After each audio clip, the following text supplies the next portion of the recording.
Assalamualaikum warahmatullahi wabarakatuh. Welcome to Easy English. Hello boys and girls. Di video kali ini kita akan membahas tentang kalimat dengan going to, bentuk positif dan negatif. Sebelum kita mulai, marilah kita awali dengan lafaz basmalah. Bismillahirrahmanirrahim. Oke, boys and girls, kakak-kakak kelas 3. Kita akan membahas tentang ataupun kita akan mempelajari tentang kalimat yang di dalamnya itu ada kata going to.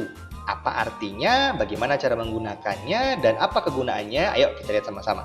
Di sini Parian sudah kasih 4 kalimat ya, ada 2 kalimat positif dan 2 kalimat negatif. Ingat, kalimat negatif adalah kalimat yang di dalamnya ada kata not atau kata no. Itu nanti menjadi kalimat negatif. Oke, contoh yang pertama. I am going to play in the garden all day. Saya akan bermain di taman sepanjang hari, artinya gitu ya.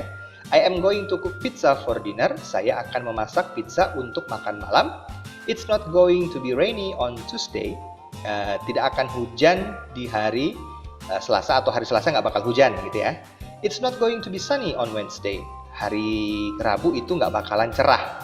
Nah, itulah kira-kira arti dari 4 contoh yang ada di layar kakak-kakak sekalian. Nah, di sini ada going to semuanya ya. Ada going to, ada going to. Kemudian di sini ada not, ya tadi Parian jelaskan kalimat negatif, yaitu kalimat yang kalimat yang ada kata notnya. Oke? Nah, kemudian di sini juga ada verb ya. Verb yang kita gunakan di sini verb 1. Oke? Ada play, cook, dan be. Be itu juga bentuk pertama, artinya menjadi. Ya, play artinya bermain, cook artinya memasak. Jadi di sini ada beberapa hal yang harus kakak-kakak lihat, bahwa kalau kalimat yang ada going to-nya itu tidak seperti past tense. Kalau past tense kita pakai bentuk kedua. Kalau sekarang kita pakai bentuk pertama. Oke? Baik kakak-kakak. Nah, sekarang kegunaannya ini apa sih kalau pakai going to? Yang pertama, kalimat yang ada going to digunakan untuk menunjukkan rencana yang kita miliki. Kalau kita punya rencana, kita bisa menggunakan going to untuk mengungkapkannya. Misalnya, punya rencana belajar nih. Nah, Parian bilang, I am going to study tonight. Saya akan belajar malam ini. Nah, itu rencana Parian. Atau Parian mau bilang, I'm going to eat banana tomorrow. Saya akan makan pisang besok. Nah, rencananya besok Parian mau beli pisang, terus mau Parian makan nih besok. Gitu ya. Terus, I'm not going to play tomorrow. Saya nggak akan bermain besok. Parian punya rencana besok nggak bakal bermain, Parian bakal ngaji, bakal belajar. Kayak gitu ya. Jadi, ini adalah rencana. Jadi, bisa kita gunakan untuk mengungkapkan atau ngasih tahu orang rencana yang kita miliki. Ya, jadi yang di sini ada not berarti rencana yang tidak akan dilakukan. Kalau tidak ada not kan berarti rencana yang akan kita lakukan. Tapi kalau pakai not berarti sesuatu yang tidak kita lakukan. Tapi rencana kita seperti itu. Saya berencana untuk tidak makan terlalu banyak. Nah, kayak gitu. Itu kan juga rencana. Yang pertama rencana yang positif. Yang kedua rencana yang negatif, artinya rencana yang tidak akan kita laksanakan karena ada kata not. Oke. Kemudian bisa juga digunakan untuk memprediksi sesuatu di masa depan, seperti cuaca. Di sini pada kasih contoh cuaca ya. It's going to be rainy tomorrow. Besok cuacanya akan hujan. It's going to be sunny tomorrow. Besok cuacanya akan cerah. It's not going to be snowy tomorrow. Besok tidak akan bersalju cuacanya. Nah, jadi untuk cuaca ini kita pakai be. Jadi pasti akan pakai be. Going to be, dan going to be. Lihat semuanya ya. Ada going to be, going to be, going to be. Jadi kalau untuk cuaca kita pakai be. Kenapa? Ya sudah seperti itu aturannya.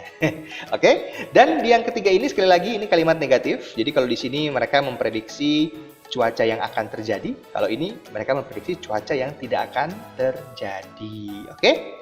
Baik, itu kegunaannya. Sekarang cara membuatnya. I'm going to play in the garden all day. I'm going to cook pizza for dinner. It's going to be rainy on Tuesday. It's going to be sunny on Wednesday. Sekarang di sini semuanya kalimat positif ya, tidak ada kata not.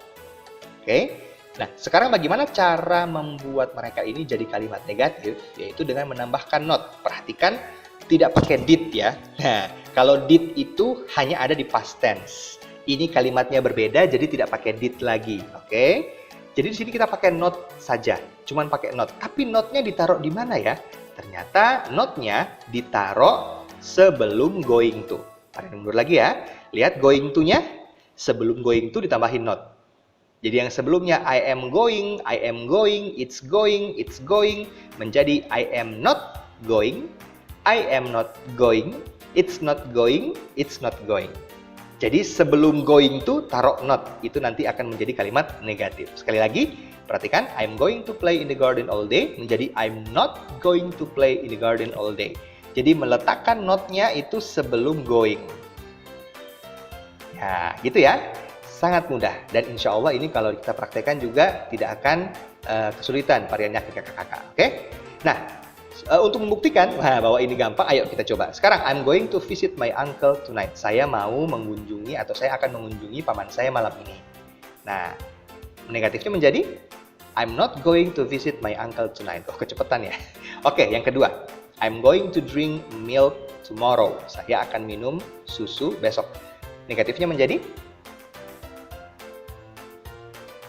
I am not going to drink milk tomorrow. Good. Selanjutnya, it's going to be windy on Sunday. Hari Ahad nanti itu bakal berangin. It's going to be windy on Sunday. Gimana kalimat negatifnya? It's not going to be windy on Sunday. Good. Nah, oke kakak-kakak sekalian, alhamdulillah demikianlah video pembahasan kita untuk going to, positif dan negatif kali ini ya. Semoga dapat membantu kakak-kakak memahami materi dengan baik dan juga membantu kakak-kakak untuk belajar di rumah bersama mama dan papa. Thank you very much for your attention and see you on our next learning video. Assalamualaikum warahmatullahi wabarakatuh.